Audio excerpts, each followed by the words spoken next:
Nope, Oh, we are live. or not. Welcome to the very first first live episode on Inside the Home Theater. I'm Bill Murphy, your host, and this is one of what should be, hopefully, many more episodes as we dig into the world of home theater on behalf of, but not officially sponsored by, Let's Get Physical Distribution here in South Florida and the three brands that we represent. We'll talk about them a little bit later. I first want to introduce my first guest, and I'm happy to have him as sort of a wingman for this first operation. The man behind the scenes for our YouTube channel in general, Elon Osborne, the great Elon Osborne, who has been a force in the industry, and has been a big help for me getting started in this business as well in the video part of it. Thanks for joining me, Elon. Absolutely. Thanks for having me, Bill. Right off the bat, I have to admit, I love that. I thought last time I saw you on a podcast like this, that you were using a fake background, but you do seem to have a beautiful grand piano behind you. I do. It's a Tell me a little bit about Clark. that. It's actually more interested grand. in the piano story than your story.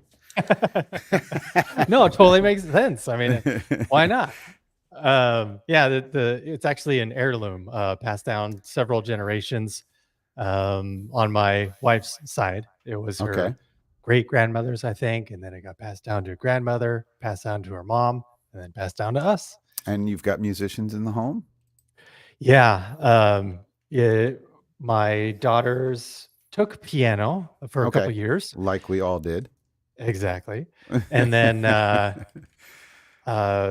now my youngest daughter's moved on to violin, and my oldest daughter's moved on to guitar.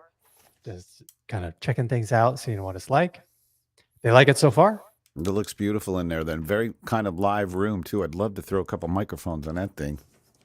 Yeah, it's pretty decent, although it definitely needs some acoustic treatment. It needs to be tamed just a little bit. Yes, there is no acoustic treatment in here, so it gets pretty crazy with the reverb. So just so my audience, my potential audience, gets to know you a little bit, tell me a little bit about you. It seems like your YouTube channel is just simply called Elon Osborne, right? There's no specific fancy title for it? No, just because when I first started, I mean, I'm sure like anybody, when YouTube first started, I tried to do some random things, random sketches, skits, that kind of thing, entertainment-wise. Big production value. Oh, yeah, for sure. Tens of dollars. And, that kind of thing just appealed to me. I mean, it still does appeal to me. I would love to entertain people, but yeah, it didn't really catch on, and nobody but my friends and family cared what I was doing, and even then my friends and family didn't really watch it or want to watch it. So it was just there. I had an account. I just decided to put Elon Osborne as my account because it's a unique name anyway, so I didn't and you could go anywhere with it if you wanted. Yeah, right. Exactly. I didn't want to tie myself down to a specific niche. So it sat there for years, me doing random stuff here and there. But right before COVID started in 2019, I had this epiphany. I had this crazy idea. I was like, you know what? So many people like me, married with little kids, can't catch up on our shows that we want to watch. There's just too much content out there, right? So, and tons more content was coming out at that time too. Exactly. Right. So we were in a position where we just could not catch up with all the stuff we wanted to watch, and water cooler conversations we couldn't participate in because, oh, well, dang it, I haven't seen that one yet. So I had this great idea that was going to change the world, and I decided to watch Netflix shows, because at the time Netflix was one of the few streaming services that offered what's it called, like the track you can listen to with audio description for the visually impaired people. Right.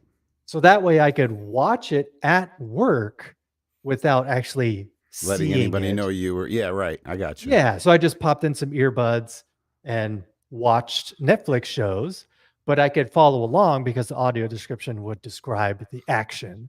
So I wasn't just totally lost. Like Right. I hear a bunch of sound effects, but nothing, I can't see what's going on. So I wanted to take that idea, or I did take that idea, wrote down some notes to each show that I watched, and I reviewed shows on Netflix as basically like a podcast.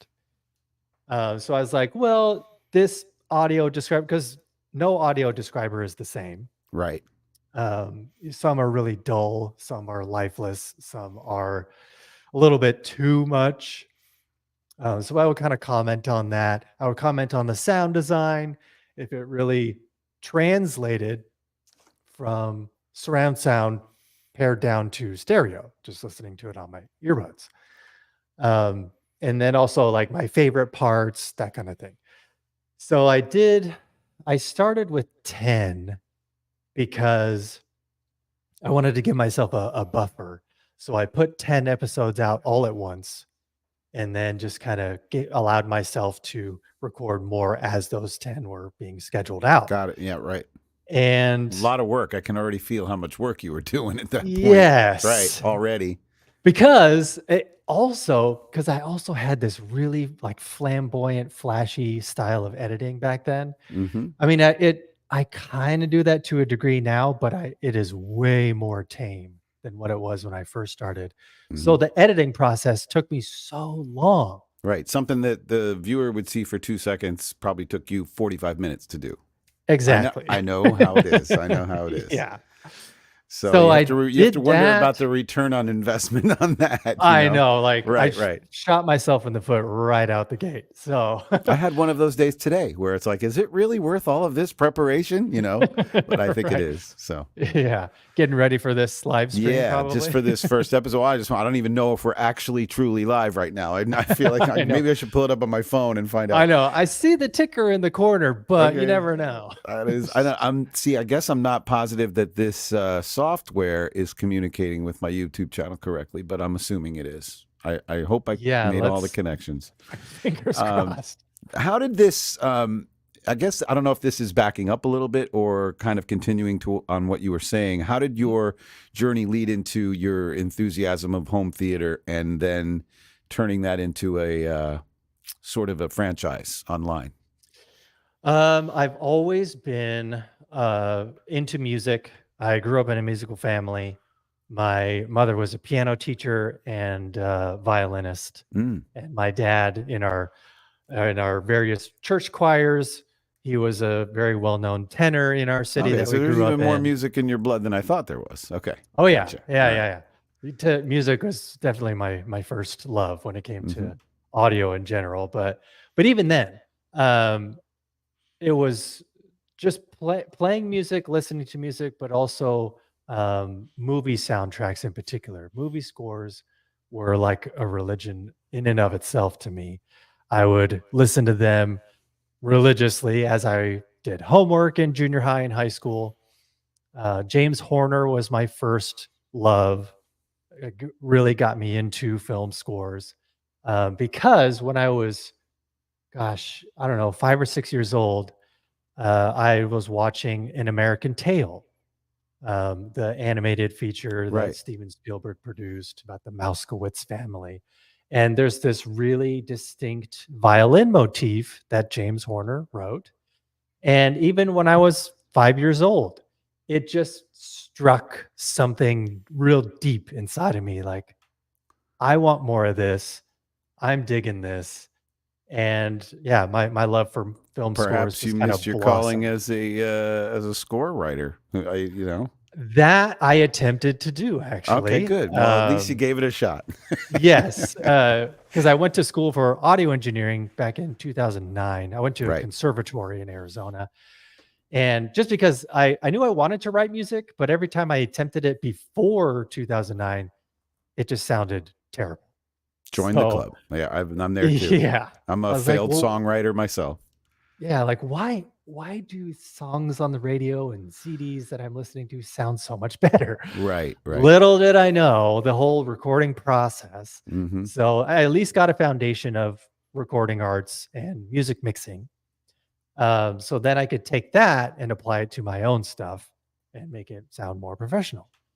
Um, so yeah, that's when I went on and attempted to do film scores. I moved to LA and lived there for a bit, and did a couple trailers for some people. I just met them on Craigslist, and they said they Mm-hmm. needed somebody to score their stuff. I mean, obviously in LA, you're going to find a lot of people like that. Yeah. So, that kind of blossomed into me doing a short film for this one guy, and then the same guy asked me to come back and do a feature film for him. I mean, but this, when I say feature film, it was VOD. It's just video on demand. It didn't Sure. even get Yeah. a Long cinema form, release. At least it was long, long form. Yeah. Movie length. Right. So, I had to write several cues for that, which was really cool. Very cool cool. experience.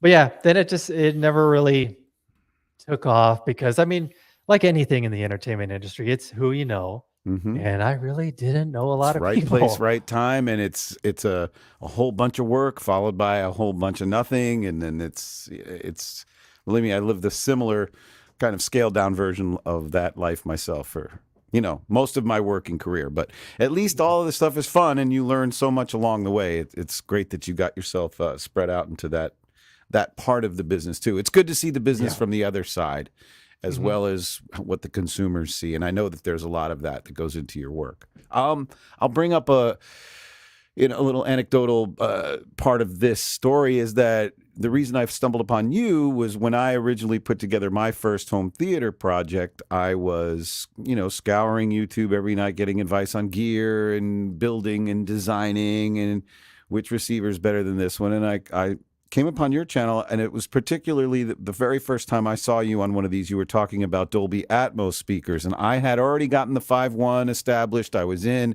and I, thought, okay, let's talk about the ceiling for a little bit. And I have two levels of my ceiling. The front 4 feet over my TV panel is lower than the back of the room. So when you started talking about those angled speakers, a whole wave of thoughts came through me as I watched that episode. I was thinking to myself, this doesn't make sense. I didn't understand. And basically the short version of the story was you came to the conclusion that the up-firing speakers that are supposed to reflect off your ceiling is really, really a hit or miss situation at best.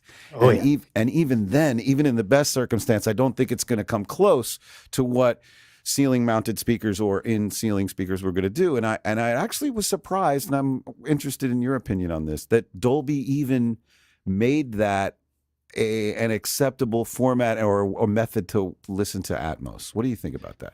Yeah, I mean, it all goes down to the fact that they need to sell something.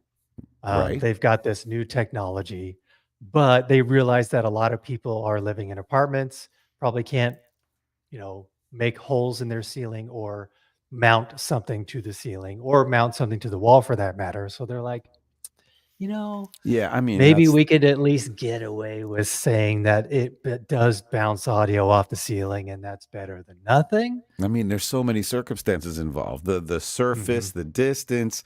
I mean, what about if I have two different ceiling heights? I'm going to have right off the bat, there's phase issues there because the timing's going to be different on both. But Right.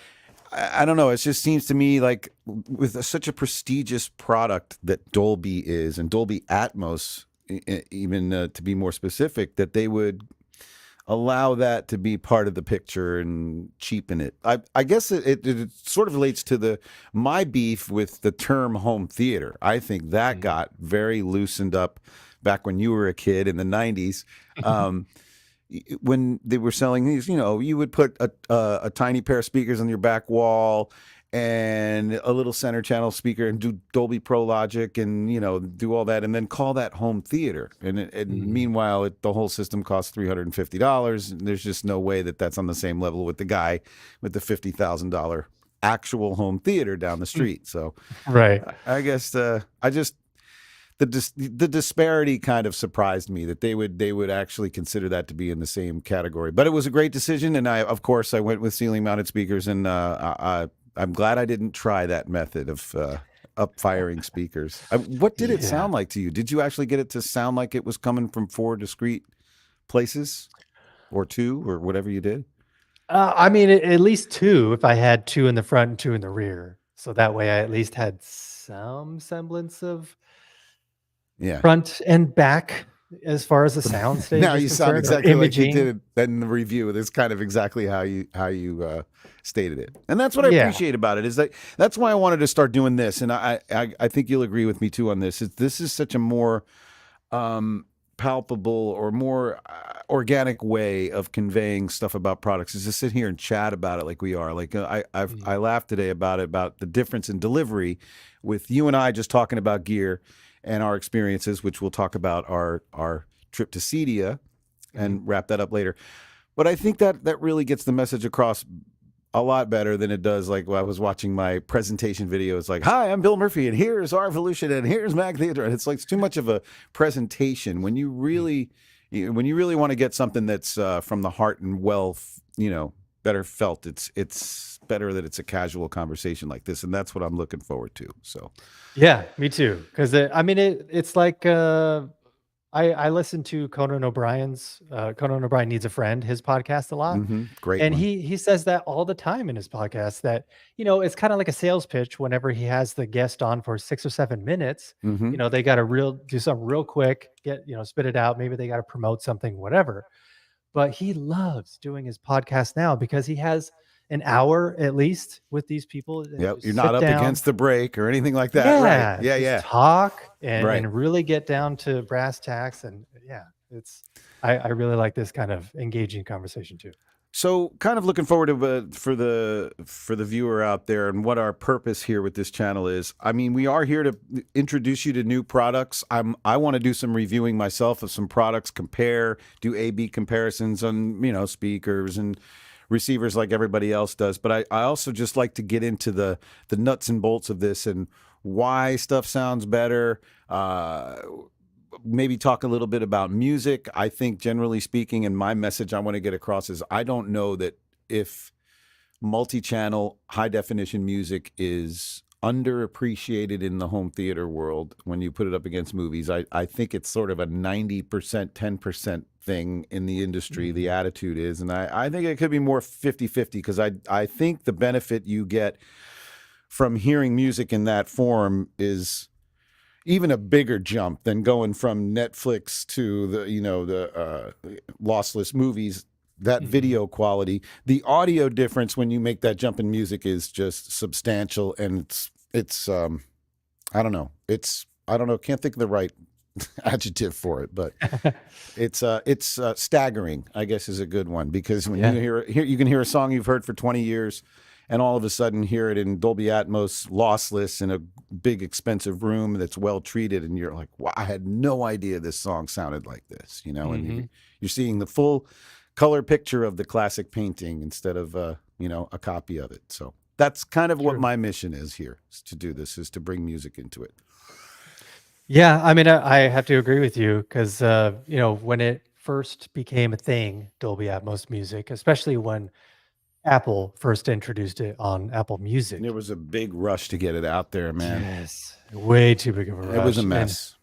because I can just see, emails being blasted out to all these, Yep. production studios, and they're like, "Oh shoot, well we got to get an Atmos mix so because Apple's going to be featuring it on their platform, whatever."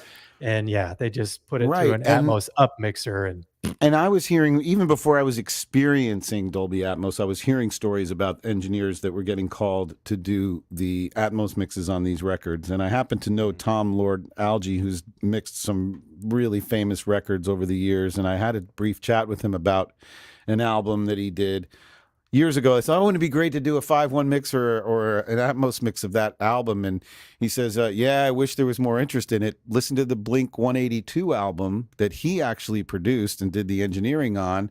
And they never even thought of calling him to do the Atmos mix because obviously it would have been too expensive. And so they wanted to find a cheap, quick way out, and they just Mhm. handed it over to somebody else. And that went on in like a blitz form for like 6 months, it seemed, and Yeah. Atmos was a big mess of varying levels and terrible mixes, and it was just Mhm. they just wanted the words Dolby Atmos on the titles, and then they didn't care what it sounded like. And so I think it's Yeah. all getting straightened out though now. It sort of sounds like it's cleaning up, and the mixes are Yes. getting better quality as we go. Yeah, it really seems like more music studios are having more money put into a proper Dolby Atmos mix. Hmm. Not just taking it and up mixing it for a larger soundstage, but Right. really taking the time to make all the arrangements or all the instruments in the arrangement their own separate object Hmm. that can move around and just be a part of that space. And when it's done right, it sounds phenomenal. And when it's in physical media and as opposed to streaming, it's Yes. even more amazing. And for a while, I wasn't on board with that yet. But once my equipment got a little more advanced, and I was actually hearing a bigger sound stage, and I knew now I do it on purpose. I'm like a routine for me. I'm lucky if I have every Friday available, but I try to make Friday Music Friday for myself. I'll go and I'll browse the new Atmos titles on Tidal, and I'll just hear. And basically, at this point, it's just become a preview for me because if I hear something and I go, "Wow, that sounds amazing," my next step is to now find the physical media version of that, or the Mhm. full resolution file if it exists. I hope that those shops start showing up soon, like the HD tracks, but with Dolby Atmos files, so you can get an entire album like this.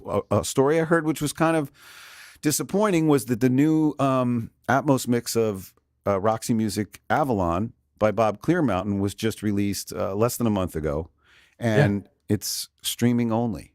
And Ah, it's odd to me that someone of Bob Clearmountain's caliber would be okay with that. And the right. more I thought about it, I thought, okay, there must be an agreement with either Apple Music or one of their Mm. two of the platforms where it says you get exclusivity for X amount of months, and then probably after Christmas there will be a physical media version of it. So that's my guess. Most likely, yeah. So that's the world we live in now. But if you do listen to Atmos music on Tidal for an extended period of time, sit down like in my room when I do on Friday nights. I'll listen for 20 minutes, a half an hour to some tracks of Atmos, and then I'll pull out a disc and maybe Tears for Fears, The Tipping Point, or um, it's unfair to even use the Dark Side of the Moon as a comparison because it's just not unfair advantage. But you take a physical version, everything gets bigger, everything gets more dynamic. I'm at Mhm. the point where a phenomenon I discovered too with dynamics is that now when I'm listening to music, I have to be careful to make sure that the level is low at the beginning, because if I put it up to the level that I was used to when I heard it on the radio or my CDs over the years, it would be fine if I left it loud for the whole song because the track is nicely compressed. But Mhm. I'm starting to learn songs can grow 8, 10, 12 dB in the course of the song, and if you put it up to minus 10 at the beginning of the song, you're going to be damaging your ears and your equipment by the end of the song.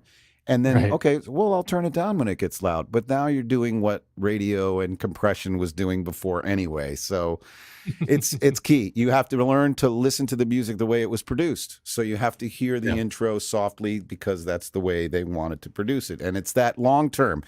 It's over the course of that 5-7 minutes that you're listening to the music that the loud and the soft is all part of the emotion you get out of it. You Mhm. biologically are affected by that because the lowest parts of the song were this low and the loud ones were way up here, and that's where you get all the emotion from it. And you have to learn to, I do anyway, I have to learn to be patient. The song's going to grow and it's going to hit you hard later. So that's sort of the same thing you've discovered too over the course of getting Mhm. into high definition music as well. I know I was able to send you some of my treasured Yes. SACDs and Blu-rays, so Correct. I was happy to see the look on your face when you got to hear Captain Fantastic in 5.1, which is like Oh, God. it's watching the 3D version of the album. Basically, is what it Mhm. is. So, tell me a little bit more about that experience for you and how you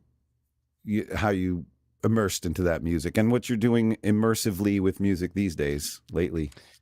Well, I mean, yeah, it's just like how nothing beats a 4K disc. Well, I guess Kaleidoscape.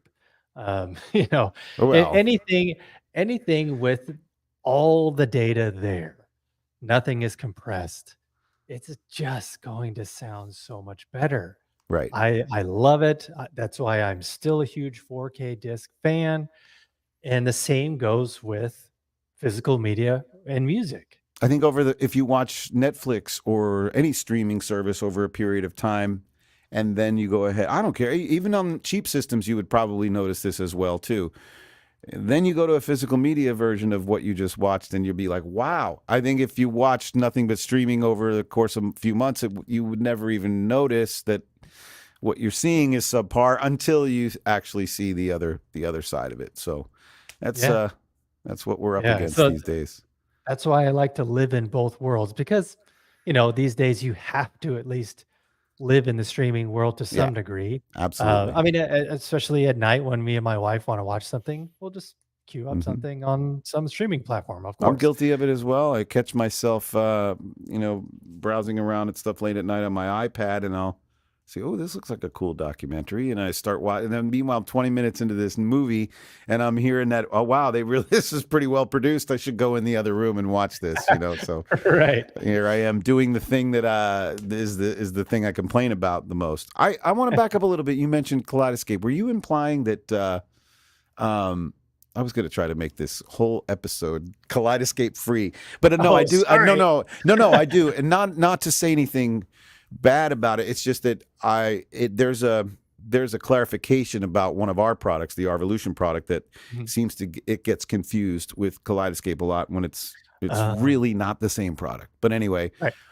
were you implying that you think the audio video quality when it's in the Kaleidoscape platform is even better than 4K Blu-ray disc? Well, that is, in theory, that may be true with some titles, not all. Just because, for example, I think You own a it's Kaleidoscape? I don't. Okay. So yeah, I have yet to test this theory out in person. hmm But I know most 4K Blu-ray discs hold about 50, 60, sometimes 80 gigabytes Right. of data. And It's a almost capacity. I think the limit's 100 or something like that. Maybe I don't yeah, know. Yeah. and I think all of the Kaleidoscape titles on at least 4K titles are at least 100 gigabytes. Um, I don't know because I that know necessarily tells you anything, though. I don't know. It could just be on a bigger file and still be the same 85 gigs that the movie is. I mean, you can't really upscale it in that kind of regard. I don't know. I'm just kind of wondering out loud whether that's what's going on or not. I know, like I said, I haven't been able to test this theory out myself, but also because I don't own a projector, because Kaleidoscapes are mainly for Right. use with projectors. Um, so yeah, I have yet to experience That's that. true. I've never really thought about it that way. It is pretty much a projector product, primarily. Yeah, I mean, honestly, if you have a Kaleidoscape and you're watching it on a television, it's I Uh, think it's kind of a waste of money, I to be look at it honest. like this: if you can afford a Kaleidoscape, it's likely you have a very high-end projector. Yes, correct. Because that's the kind of money it takes. But that's a whole other story. But so Arvolution, I guess it's a good time to segue into this. Arvolution, one of the brands that our company handles, was formerly Zapedi, and now it's been rebranded because of a whole bunch of complicated technical reasons that we don't need to get into. But it is now the Arvolution brand, which now there's finally an Arvolution NAS for your own personal storage, and then the Player One, the Player Mini, and now there's the Pro 8K. And a lot of people say, well, I was thinking about getting Kaleidoscape, but now I was looking at your product, and I'll go, well, Kaleidoscape's not the same product. Basically, you could go on for a long time describing the differences, but what it comes down to is Arvolution is your collection, Yeah. and even though Kaleidoscape allows you to see your own titles, it's a different process, but it is not your collection. It's basically theirs. And when you're use of it or your subscription goes out, or for some reason the business stops operating the way it is, that stuff's no longer yours. You're basically renting it. I know it's not fair to say, to call it a glorified Netflix, but it is a extremely glorified and enhanced Netflix experience. You agree? I mean, yeah, because it's the convenience of being able to just hop online, go into their library. I want to choose this 4K title, download it, and Right. watch it, and then you have it in your library. And I have the Well, yeah, you bring up a good point. A couple weeks ago, we were talking about the Kaleidoscape in our live stream that my friend Brad and I do. right. And yeah, somebody brought that up. Like, what happens if Kaleidoscape for some reason goes out of business? That's a great question. Yeah. You won't have access to that anymore, I don't think. Right. Because Whereas they if, probably have it built into the firmware where their Kaleidoscape media player only works with their hard drives. right. So if they go out of business, oh well. I mean, and that is the scenario everybody seems to describe. Although I don't see them going out of business anytime soon. No, not but, anytime soon.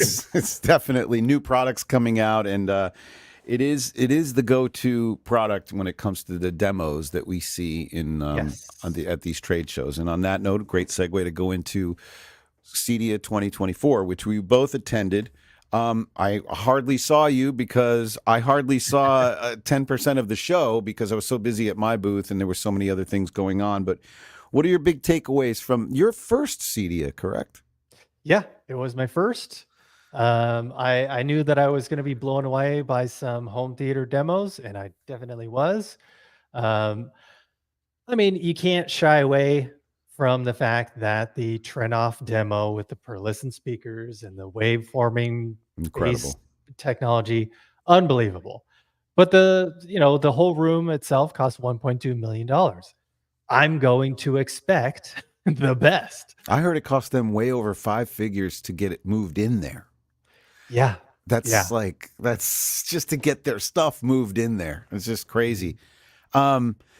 And it was funny, and I don't want to interrupt because I do want to hear more about your experience. So I want to pick up on some of the other things you saw, but that in that room in particular, and basically for all of them, and for that matter, all of the demo rooms I've been in at M-Wave and at the last few tech summits that I've been, we seem to have sort of an elephant in the room that nobody's talking about with all these demos. So this is the bread and butter of the industry. You go into a demo room or you go into a showroom and you sit down and you have this experience and you see this incredible audio and video that you've never seen before, but it's always starts with uneven and erratic sort of handshakes going on to get the audio and video to come clean, and not one system is able to have it come up clean from black, audio, video together, and then back to black, and then go to your next segment. I think this is a part of the industry that is really needs to find a solution because it is very disruptive. You go from one thing to another, and you have to sit through, first of all, maybe 5 or 6 seconds of black. And then when it actually does start up, either the picture starts first with no audio or vice versa, and it varies. And I was talking to the guys at Trenoff who even agreed that it's not even consistent. It's sometimes it's 3 seconds, sometimes it's 8, sometimes it's longer. And it's, I don't know. I think to me, this seems to be like the most important marketing ingredient the whole industry has, is sitting somebody down in a seat and having them experience it. And we can't put it in a platform where everything just kind of fades from black and gets in clean and comes back out again. I mean, I don't know. How do you feel about that? Is that like something you didn't really notice till I brought it up, or is this? No, I noticed it because there were several demos that started off with like a completely different clip, and they're like, "Oops, whoop, not that." Hold on. Yeah, well, that too. There's that. I mean, there's user error, but I'm talking about even if it's done perfectly, And I I think Trenoff had somebody standing by the master volume on the processor because he knew when the next scene was coming up, it needed to go either down 10 or up 10. So I'm just wondering, it's like, why can't we have a platform where you can mix all different clips of different sources and formats together into one format where you still you still have all of the resolution and everything that you had in the original, but that, and then you have the ability to edit. Like my dream is to have so then everything starts from black, and then if it's the middle of a scene, then everything comes up from black into full, and the audio fades in, the same, the same relatively. I don't know. I think that's something that people need to do to make this experience for the consumers and the potential, dealers and people who you're trying to sell a very sophisticated, expensive piece of equipment, and that kind of cheapens it to me. I mean, that must be why if you go to a movie theater, that they always have all this stuff before the actual movie, because the file of the movie itself, probably starts way before, so that Maybe, you don't have to deal with any kind maybe of weirdness. Because I have seen some pops and clicks, and maybe something doesn't align too a much little bit, yeah. during like the previews, but when the actual movie starts, it's Right. I can't very remember the rare. last time I was at a theater. I really I should. know, right? I should go just so I can see, is home theater really still, competing with this? Look, I mean, has anybody? I don't think anybody ever gets to hear all of the dun, dun, dun, dun, dun, dun, dun, dun, dun, dun, dun, it comes in Yeah. about 2.5 seconds late on no matter what platform, no matter what receiver, no matter what television, what projector you're using, it doesn't matter. It's all going to be off. And it's funny because I was talking to some people who do this. Raphael, as a matter of fact, my boss, who has in his theater when he has family night and does this, I said, he goes, yeah, same thing in my room. So he has to start whatever movie it is, get it going, get it established, hit pause, and then rewind back to the beginning, because then it will start together the way it's supposed to. But you shouldn't have to go through that. Yeah, exactly. And I mean, maybe it's HDMI. I know I'm almost certain it is. I mean, Yeah, for all the good things that HDMI is, there's also a lot of activity going on in that cable. So, and I guess the more sophisticated the cable is and the more advanced the receiver is, there's a lot more things for that handshake to do. So, when I had the conversations with the people, I got to hang out with some Trinoff guys and dig into some real technical, cool stuff. And when I brought it up, I heard, well, I can tell you why that's happening. I go, well, I don't really care why it's happening. I just want to get into how he can make it not happen. Yeah, So I don't know. That was a big takeaway that I had from that. But continue. Those were $90,000 speakers, I believe, in that room, right? Was that a different room? I'm thinking that had a pair of $90,000 speakers. I guess maybe. Oh, Yeah, that was a different room. But I do yeah, believe it was 6 figures of speakers in that room. The per listen speakers. Yeah. I mean, it was 14 subwoofers alone. I know. So it was 8 up front and 6 in the rear Wow. to do their whole, waveforming technology. Right. But the most impressive thing about that, yes, the bass response was phenomenal. Just some of the best bass response I've heard in such an intimate setting like that. But the most impressive part about that is that it was so huge and really just dug deep when you're inside. But you stand 2 feet outside of that box, you hear nothing. I know. It's crazy. Weird. I mean, it's almost like it got canceled out. Anywhere that you're not listening, it's like, okay, well, you don't need sound out there. So the waveforming almost seems like it took it away from. I mean, I know that's not part of the process, but that's crazy that to think that. Yeah, and again with these rooms, everything getting as loud as they are, there's some insane SPL levels going on. The one thing I was disappointed in, I don't know if you saw the room. And it wasn't necessarily that bad, but the Martin Logan room, the demo, did you see that one in there? I didn't see that one, no. They played it very, very low. Like, I think it was at like minus 34 or something. I'm like, well, what am I going to learn from this, Yeah. But maybe it was that particular time of the day for the session I was in or something. I don't know. I only went in once, but I would have loved to have heard those electrostatic speakers like at reference level. Whatever that is, whatever reference level is. I think reference level is relative to whoever's doing the listening, right? And so what else did you stumble upon any? I have a few photos that I could share from CEDIA while we're chatting about the other demos I was really impressed with was the JBL synthesis demo. That was $150,000 worth. And let's see, because that was actually pretty cool because yes, it's $150,000 worth of just audio equipment, not including the room itself, the seating, all that kind of stuff. So, uh, granted, since it was much, much less than the actual, turn-off room, I thought it was a very, very close second to the turn-off room. Now, which room? Because I kind of cut out here for a second. Which room The are you talking JBL about? synthesis Right. room. I did not see. I did not to get in there. Yeah, that was actually really impressive because it was, I wouldn't say like a quarter of the cost, but maybe like a third of the cost of the turn-off room. And Yeah, just as much it of an was it experience. was almost Wow. as good as the turn-off room, but yeah. Um, I mean the bass response especially. That mhm. waveforming technology with the turn-off room is on the next level for sure. And But way not enough time for us to even talk about get into waveforming and what it is because yes. even I'm only gotten about. I was chatting with the Trinoff guys about it for about an hour, and I still only learned about half of it. I don't know what the rest of Right. what's going on there.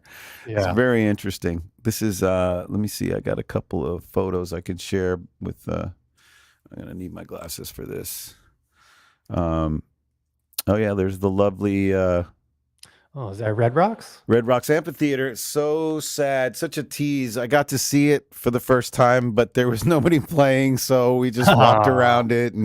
But look at that scenery. I think if I did go there, that's exactly where I would sit, just because you could see all that stuff in the back, and then mhm. have the band playing from down there. So that's still on the bucket list. We'll see what's going on. Let me see what else I have here as far as photos. Yeah, when CEDIA was over, I got to visit a friend who actually lives in Denver, and he has a small house in Pr- Evergreen, Colorado, which is right next to Red Rocks. So he's like, "Yeah, man, if you ever want to watch a concert at Red Rocks, you can stay at our little house Man, what a in connection to Evergreen." have. That's I was like, amazing. "Oh, thank you. I will take advantage of that."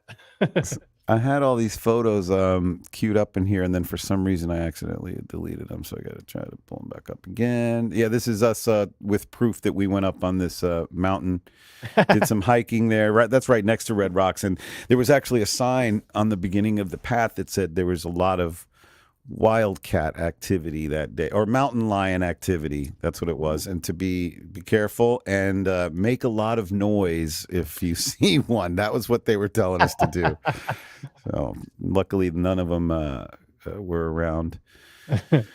And let's see. But I did get a shot of some of the products that I saw at the show. Let's see if this is one of them here. Yeah, I saw a $500 vinyl record cleaner. So if you wanted to add Wow, that look to at your that. collection, yeah. I don't know if I can zoom in on that or not, but yeah, it's and I apologize to the brand for not remembering who they were that was making that. Very interesting. So there was a Something little vinyl interesting. represented at the show. That's Um, good though.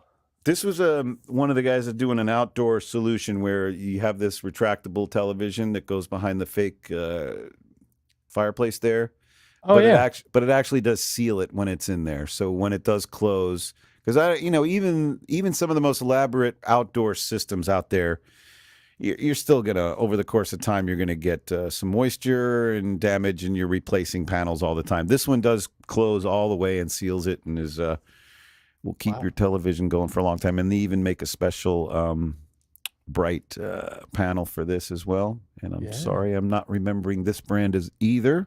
Their name, I should have I should have written down all the names of the brands when I was taking all these pictures. Anyway, that's a few examples of what we experienced in Denver. And Yeah. what about the extracurricular activities? How much of that did you get to participate in? I know you were hanging around with Techno Dad most of the time, right? Yeah. Let's see. Thursday night we hung out with the TCL crew for quite Oh, a okay. while. He knows Rochelle from TCL quite a bit. So yeah, we got to hang out with them. And then we went to the, what was it? Social darts with, oh gosh, I can't remember the, Social darts. Oh, you hit like a dart yeah. bar? Yeah. Yep. Yep. It was a bar with just a bunch of dartboards.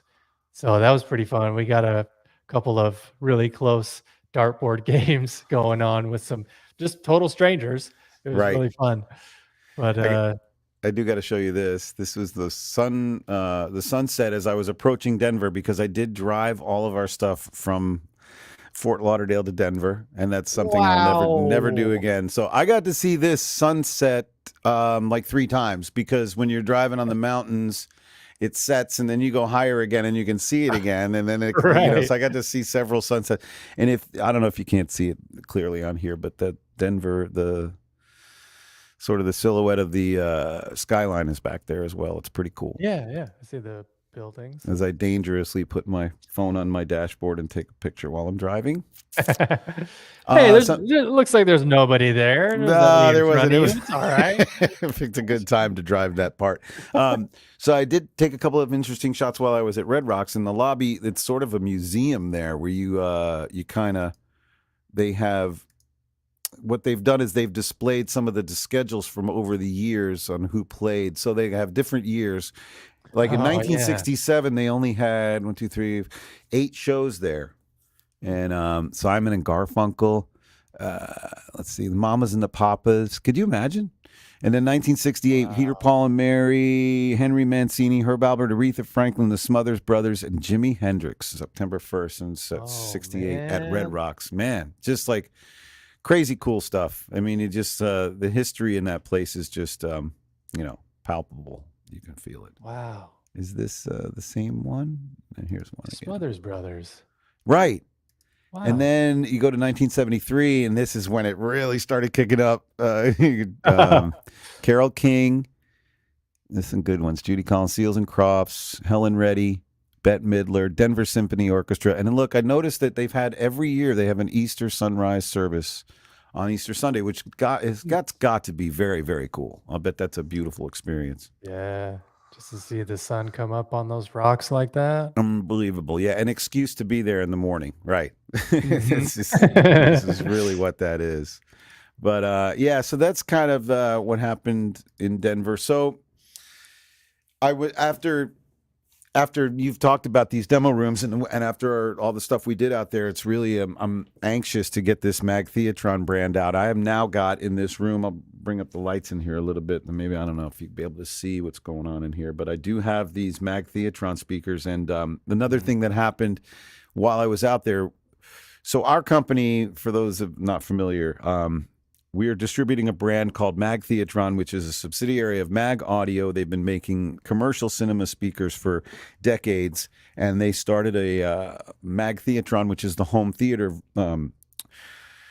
section of their company a few years ago, and we have the very first ones in the United States. And I'm here to tell you, I mean, not saying this as a salesperson, I'm saying this as somebody who's sit in the seat and really experienced it. And even with music, I got the Hammer 15 subwoofers and a 3200 watt amplifier that runs them. They're passive subwoofers. They have given me an experience that I really only thought I could hear in a commercial theater. I don't know how to describe it. There's this, I don't know. It's almost like you feel the wood of the cabinets. You know, Yeah. you're in these giant theaters, and when something is really booming, it's almost like you feel the wood hitting you in the head almost, and you get a slightly scaled down version of that where it just sounds so commercial and so sticky. It's hard to explain that. Yeah. And when I was at the show, and I had already sampled these here in my small room, and then when I was in the SVS room and some other rooms where I was hearing some subwoofers work, and I could really tell the difference. I mean, all of those brands, they're all great in their own right, but there's a character to these where it's not only those frequencies that are, feel like they're under your seat and way under. That's the ones that's the impact that hits you in the chest and sometimes in the head area. That like for the subwoofer to actually get into that neighborhood and give you a lot more impact. That's when Godzilla is stamping on the ground, you actually do hear a not just a thump, but you hear the click of it, the sticky part of it that actually kind of hits you in the head. You know what I mean? Yeah. So it's really cool. And so I'm dying for people to hear these, and I'm very jealous because our counterparts in I don't know if that's the right word, in England. The guys that are distributing Mac Theatron made their England debut last week at a show there, and they got to demo them in a room and have people hear them. So they had Mac Theatron M12s and the S6s for surrounds. I guess they had a 5.1 setup in there, or 5.2. And making a lot of noise and getting a lot of people to hear him, and so that's something I'm dying to do. So I'm pleading now for those of you watching and anyone who's close to Florida. I'll even if I have to travel to do it, I'm looking for a room. I'm looking for a dealer who has a nice, substantial room where we can set up the Mac Daddies of the Mac Theatron, which would be an M15, which they have an L, C, and an R. They're the same size as Hammer 15s, about 47 inches high, maybe 12 inches deep, and 20-something inches wide. Three-way compression driver, but also a mid-range horn in there, and along with a 15-inch driver to go with the two Hammer 15s. Now, the scenario would be if you had a giant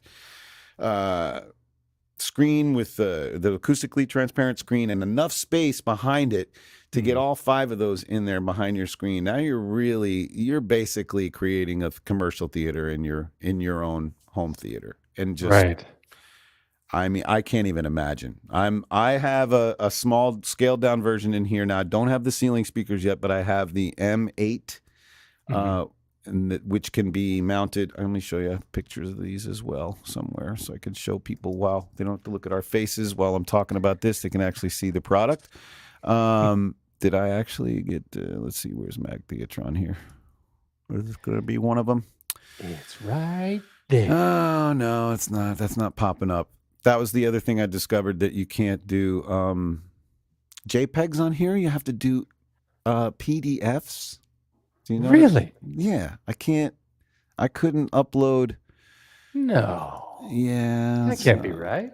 I know it can't be, but it is, unless I'm just not understanding it. Anyway, trust me, the M8s are very cool, and I've got the S8s in the back. So I had Emotiva. I want to send a big shout out to Emotiva. I saw them at CEDIA too. I was very surprised to see them there. As their first foray into custom integration. Yeah, and very cool. I mean, I have a lot of respect for that company. Made in the USA, made in Nashville.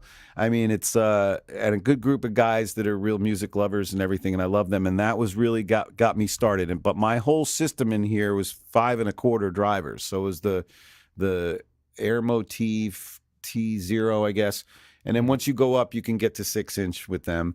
But I was at 5 1/4, and now the main speakers that I have for the bed layer are 8, and I don't think I'm ever going to be able to go back, which really sucks, you know. Once you go 8, once you go 8, it's not, everything else is not so great. No, it's. I mean, I'm starting to use cliche words that I used to make fun of people using. The sound stage is bigger. It literally is. The soundstage is bigger. And what's really cool about these speakers is that the dispersion. So I know I'm not 100% sure of the technology and how it is. It's a titanium dome, but it looks like a horn because the dispersion, the front of it is able to be turned. You can rotate it so that if you had it mounted vertically, it spreads it out the right way, and then if you do it horizontally. So I have mine horizontally the right way. And the area that it covers, like, it makes my serious, perfect, sweet spot main listening position go from just the one seat. It really is covering my front 3 seats almost identically now. I mean, whoa. I mean, I have them on stands and they're in front of my existing speakers, so everything is a little bit closer than it was before. But and then right out of the box. So as I told you before, I'm running Bryston vintage amplifiers for all the speakers, and they're 60 watts per channel. The speakers are rated at, I think, 200 or maybe 100. And the good thing is that at 4 ohms, now my amps become 100 watts per channel. So I'm getting a lot beefier Bryston sound out of this. So right off the box, everything that I was listening at -16 before is now -22. So it's there's a lot more power there, a lot more balls, and it's a great experience. So my house is in Plantation, Florida, right outside of Fort Lauderdale. If anybody's in Florida or on the west coast of Florida, and by the way, we're hunkering down for a pretty nasty storm right now. Our friends over on the west coast of Florida are getting pounded, and we wish them the best. It's gonna, unfortunately, some areas over there is going to be pretty catastrophic, but even one of our friends, Olivier from Mag Theatron, is over on the west coast of Florida as well. So he's lost power and he's going through the whole thing, but he's not getting directly hit. But a lot of that area is a lot going on there. And we're getting some, 20, 30 mile an hour winds here overnight. So looks like we have escaped the worst of it, but we wish the best for everybody over there. But what was my point? I was going to say, anybody in Florida that wants to set up these Mag Theatron speakers in their showroom, I can't imagine, potential theater project customer coming in and sitting down and hearing these and going, I don't know. I don't think this is going to do. Because it's just immediately, it's kind of almost shocking to hear the difference of how you're going from typical speakers you hear in your house to speakers that you would hear in a movie house.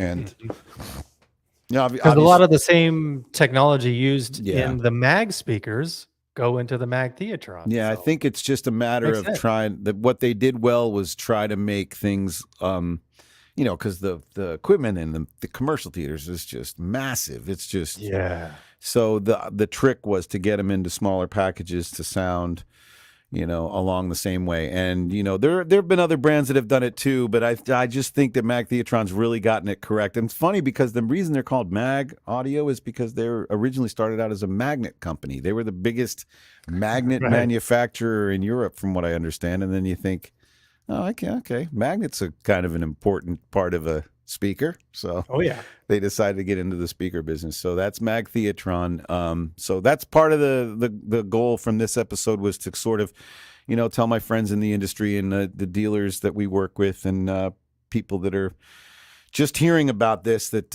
you need to jump on this bandwagon, because it's not really a bandwagon. You just really need to get into the whole Mag Theatron experience. And I feel so, I don't know what the feeling is when I listen or watch a scene in here with all these speakers. Like, I can't believe I'm the only person in the entire country that has these speakers. And so I feel like picking up the phone every time I'm in there to go, call somebody and go, you got to hear this. You got to see this. I don't even care who it is. I just want to see people's reactions to it. So, right now you have a 5.2 setup? 5.2 setup. Well, I have an Atmos setup, but the 4 ceiling speakers are still my Air Motif A1 pluses or whatever. But I've been listening purposely, just listening in 5.1 so that I'm listening to all Mag Theatron. Of course, I've been watching some stuff in Atmos as well.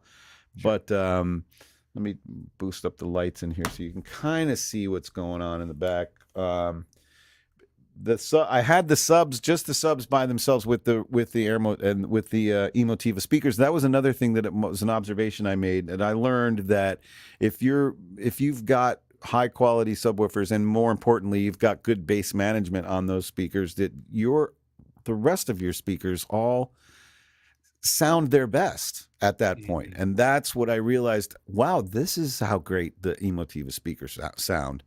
Because I had the foundation of this perfectly, sounding bass that was just, the headroom is ridiculous on these things. I have the output of the amplifier, the 3200 watt amplifier. I think I have it toned down to either -4 or -6. And then, so when they're playing very loud, you can just tell that they're not doing any work at all. It's absolutely clean. You can't even see them moving at all. It's pretty exciting. So that the long term is good too. Everything's going to last a long time. What is going on here? Okay, I can't really see. You could see the subwoofers here is kind of flanking my TV. Yeah. But it's too dark back there. I didn't have good lighting in here today. That's all right. Oh, wait a minute. I can go a little brighter. I didn't realize I wasn't even at 100%. But anyway, yeah. So that's the deal. That's Mag Theatron.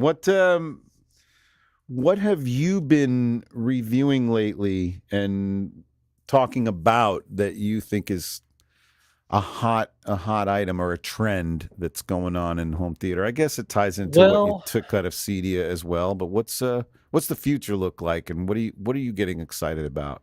well, actually, I did kind of partner up with acoustics.com, honestly, right after CEDIA because I wanted to really start to get more into short form content Mm-hmm. and Instagram, TikTok. That seems to be where you want to be if you're doing And short form. acoustics is An online publication that talks about home audio, tech, gadgets, all that kind of stuff. And another channel I need to subscribe to, apparently. yeah, yeah. So they're a news, like any kind of home audio news. They Oh, cool. publish about it. Well, then you must be So up to speed on some stuff then. yeah, because so that's why I wanted to partner with them because I wanted to create more short form content, but I didn't necessarily want to like research it all by myself. Right. So that's why I, you know, reached out to Brian at Acoustics because I got permission basically to take any of their articles and just create like a short reel version of it on Right. Instagram. So I've been doing that. But what just came today is the new Bose Smart Soundbar. Oh yeah. Okay. Heard that was coming. And I mean, I honestly, I'm not a huge soundbar fan, but I really wanted to dive into this particular soundbar because they have a new technology that's the first of its kind. Because they also just released the ultra open earbuds.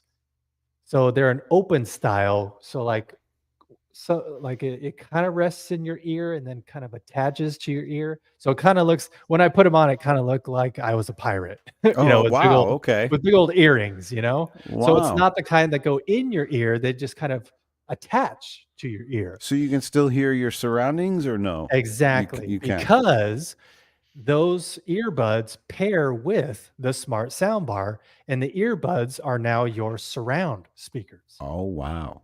So I just wanted to find out, is this a gimmick or is this like And the they sent them future to of you. Did you get to try them? I haven't tried it yet because I literally just got them today. So I unboxed Oh wow. Okay. Cool. I unboxed the earbuds, but I haven't even unboxed the soundbar yet. Oh wow. Okay. And so yeah, I'm itching to see if it's really cool or not because I don't know how many pairs of earbuds can be linked to the soundbar. I think Right. right Because if now it's you're what your just family's one. watching, or it's just you and your wife, or whatever. Right. I see. Yeah. So if that would be cool if two earbuds One would think they or would have gotten it to do that. Yeah. yeah, at least. But I mean, maybe at launch, maybe it's only one pair is Mm-hmm. supported, just for, some bachelor or I something. mean, let's face it. A lot of us that are in this business, we have these home theaters with 3, 6, maybe 7 chairs or something, and I think 99% of the time, it's 1 or 2 chairs is being used. Right? I mean, Right. so I mean, I know 99% of the time it's 1 chair being used in this room Uh-huh. with me, but That's right. yeah, I mean, it's kind of a maybe get 2 less chairs and spend that $5,000 on some other audio gear, right? So Yes, and then exactly. when the demand calls for it, then you get more chairs. That's what you do. Yeah. That I Just think bring that's a in good some route. more chairs or put them on cinder blocks or something. Have some stadium seating. Right. No, I know. Part of the appeal is look how many chairs I have in here. It's great. Right. So unfortunately I can't rotate mine because of course the middle one is getting used just a little bit more than the other two, just a lot more. Right. As a matter of fact, I'm trying to look at and see what on the notes here if I left anything out and what we wanted to talk about. I guess I should get some business out of the way. If anybody's interested in the Arvolution, I'll have the notes down in the description, of course. I know everybody says that. I don't even know how to do that, but I'll do that. And as soon as we're done, I'll figure it out how to put it in the description. But we'll have links to arvolution.com, also bridgietech.com. The Bridgie cables that we're selling now are I've gotten some calls back from customers already. They're swearing they're getting a better video image with the Bridgie cable with the Blu-ray player, Mm. and I'm going okay. So I mean, at least even if they just think it is, that's great. But there is the possibility that it's such a stable handshake and it's such a durably, a incredibly well built cable that it could be getting a more stable connection for you and giving you a better image. So the Bridgie cables are out there. They're not like stupidly priced like some cable brands out there are, but they Yeah. do offer the same level of quality, but at decent, really high prices, not ridiculous. And then the Yeah. Arvolution brand, of course, the Arvolution NAS, of course, in a nutshell, an ability to back up all of your media collection, music and video, and then be able to sit in your chair and switch from title to title without having to get out of your seat, and it displays in a GUI that's just as attractive as any movie delivery service out there. It's fully customizable. You can put your own artwork on there. The database is very rich with a lot of info as it is, and you can still. So I like to describe to people when you have an Arvolution, and this is also something that really sets it apart from something like Kaleidoscape, is that so you could have a movie, you could have a home movie of a production somebody did of somebody's wedding in your family or something, right? And you have this file, and it's in probably an MP4 or something. You put that in your NAS, and then you get to identify it just like you do with all the other movies. So you can create a cover for that title, a picture of the bride and the groom or whatever, and do your own titling on there. Put that artwork on there. You could even put one of the banners on the top that says 4K UHD if you wanted to, or Blu-ray, whatever. And then you have a background image that's on there too. So now your movie of the wedding can be sitting there right on your carousel or your display right next to Titanic. So, you invite that couple over to see their movie. They see it up there on your display, and then your personal stuff shows up with all the titles. You can't, that's the main difference about it, is it's your collection that you manage. And we have all the players that fit every situation. And now the NAS is complies with all the U.S. laws, and it does it the way it's supposed to do now. So you can, we give you the tools to do it. You figure out the rest. That's basically what it comes down to. And the Player Mini and the new Pro 8K will be here in the middle of October-ish. We're looking for that. And, of course, Mag Theatron just arrived in the U.S., and it's ready to be heard and consumed. So anybody that wants to get a personal demo of that here in the Fort Lauderdale area, please contact me. What's on the horizon for you? What have you got coming up? I guess you're going to be having a Bose soundbar video coming out soon. Yeah, that's definitely coming out pretty soon. I am also currently reviewing the Wim Ultra streamer. Ooh, okay. Because I've done pretty much all their other previous products besides the Wim Mini. I never reviewed that. How do But you stream music personally these days? What's your product of choice for that? honestly, I stream it either to my living room system. Right now, I've got a Sony AZ3000 AVR hooked up to Oh, my. but I'm as far as media, the player that you're streaming music with. What do you use? Like Are you the Apple TV or Nvidia or well, are no, you? because I right now it's just straight to the AVR, Oh, or I'll stream it straight. Like if in this room here in the music room, I've got some SVS, um, blue. like they're powered speakers up there. Right. So But I I'm can just just no. I'm talking about what platform, what source, what's your source of your streaming that you do oh, personally? Apple Music. Yeah, Apple TV. Yeah. Oh, on Apple. I, Okay, I just didn't know what player you were using. That's what I was getting at. Was yeah, Apple Music. I'm just knee deep in the Apple ecosystem. I don't own. I don't have a subscription to Tidal or. no. What it was so the player that you're talking about that you're getting ready to review. What was that you just mentioned? Yeah, the Wim The Ultra. Whim. So is that what you use to do your streaming? To do No, music streaming. Okay. no. Yeah, I'm strictly just reviewing it right now. No, but I'm just But yeah, it's when Elon Osborne streams music and listens to it, what's the device you use to do it with? Do you do it off your phone? Or yes. you do? Okay, I see. Okay. No, because I was trying to figure out, like, I have this when I do my Dolby Atmos music listening stuff, even through, and I think it was happening with Apple Music as well.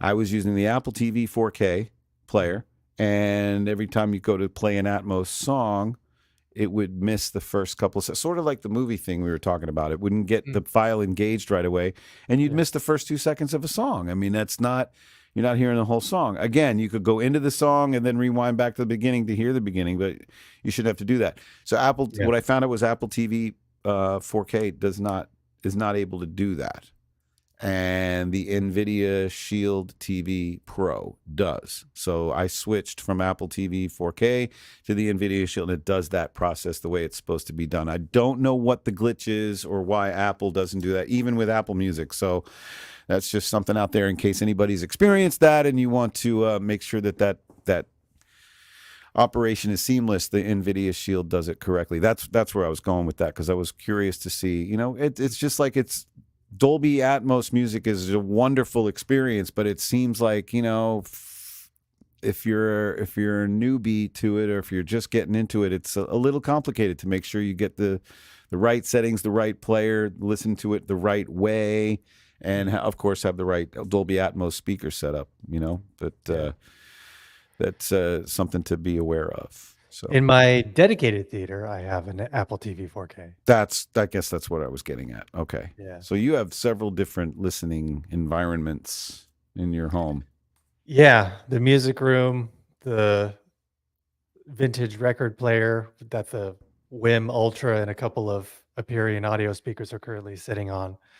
I'm starting to learn. I'm starting to learn that this is the process, because obviously you start out with a certain amount of gear in your home theater room, your main room, then you upgrade, and obviously we stay sentimentally attached to the stuff we had, so we find another room for it, and then the next thing you know, every room in your house has 5.1 and subwoofers and elaborate setups. So I think that's the direction I'm heading in now.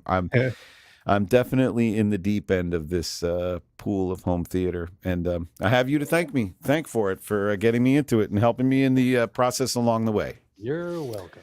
And so Elon is doing some of the behind the scenes production and sort of setup work for us for this new YouTube channel that we have inside the home theater. I don't know how regularly I'm going to be able to do this, but I'll try to do this if not every Thursday night, maybe every other Thursday night for a while. I'll try to do something, and I'll try to get different guests on and interview people and kind of keep up. Of course, we'll have you back on here again, Elon, and Yeah. I really appreciate your help in getting me going with this, and for taking the time from California to join me on our first episode tonight.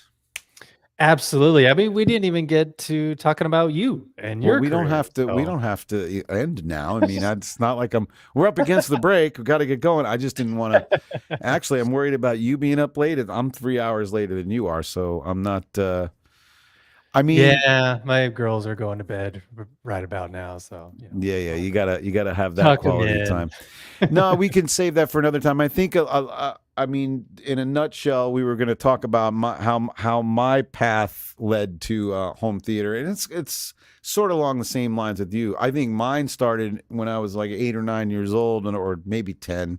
I used to walk up the street to this junkyard we had at the end of our street, and for some reason, people were dumping electronics there like crazy, and I would pick up broken circuit boards. I found a jukebox that had been thrown away and had about 50 records in it, and I brought it home, and little things like that. I started taking things apart and just touching wires to other wires and getting shocked until I realized that I couldn't do this or I could do that. And then one time I had 2 random circuit boards. I don't even know what they were from.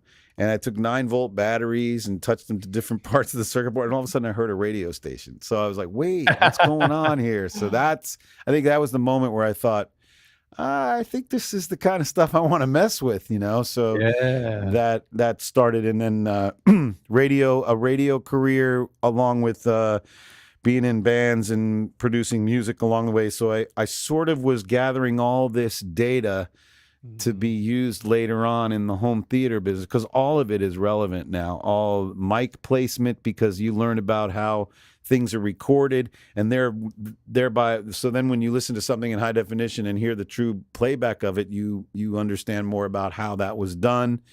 Because sometimes we hear albums with, how did they get that to sound like that? And then, and when you do know it, and then you sort of hear it the way it was intended to be, that this all plays together. And then, high sample rates and bit rates and files is all kind of the things I needed to know when I got into this business. So it made it a lot easier for me to learn as I go. And so now I'm one of you guys, and I'm hooked for life, and I'm into the rest of my life will be upgrading equipment. Mostly it's going to be, it's a nonstop procedure. It never ends, correct? Correct. I know I don't even have to ask you that. It's just always reaching for more, no matter where you get. Once it has bitten, it doesn't let go. Thank you, Elon Osborne, for joining me, Captain EO. And I'll keep up to speed on what you're doing on your channel. And again, anybody that needs to get in touch with me about any of this equipment, or you want to know any more information about me or Elon, check the links that we will put in the description below. Thanks for joining me for the first episode. I guess we will sign off now from our first episode of Inside the Home Theater Live. Thanks, Elon. Thank you, Bill. It was a pleasure. Good night. Good night. There you go. The end stream.